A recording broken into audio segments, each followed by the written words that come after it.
សងវែកពេកក្រៃចោសៀមចង់រៃ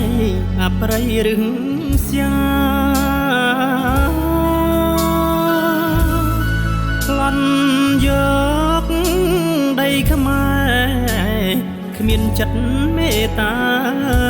ធ្វើឲ្យខេមរារងទុកអត់លហើយស្រណោះប្រា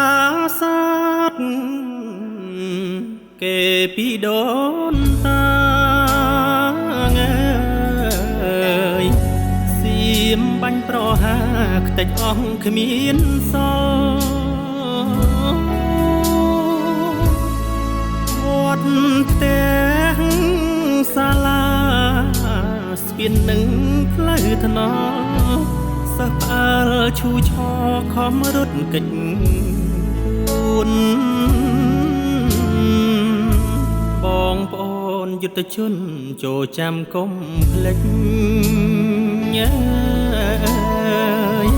ចៅសៀមមានល្បិចតាំងខ្លួនជាហងតែ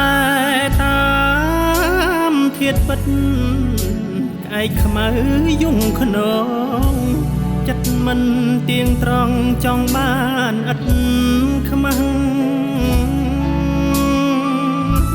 វីរៈកងទ័ពមានចិត្តហានខ្លាំងតស៊ូបដិញ្ញាការពារទឹកដី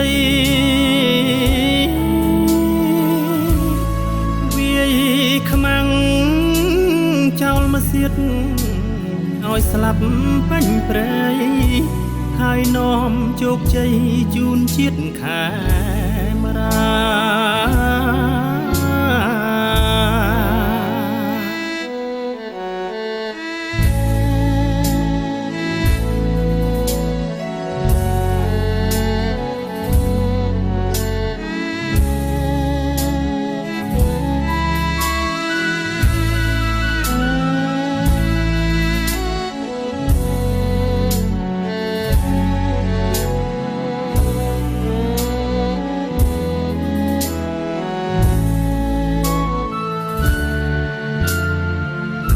បងប្អូនយុទ្ធជនចូលចាំកុំភ្លេចចៅសៀមមានល្បិចតាំងខ្លួនជាហង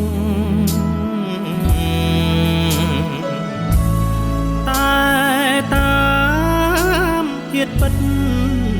ក្អែកខ្មៅយំខ្នងចិត្តមិនទៀងត្រង់ចង់បានឥតខ្មាំងវីរៈកងទ័ពមានចិត្តហានខ្លាំងតស៊ូបដិញ្ញាការពារទឹកដីវាយខ្មាំងចោលមកសៀតឲ្យស្លាប់ពេញព្រៃហើយនាំជោគជ័យជូនជាតិខេមរា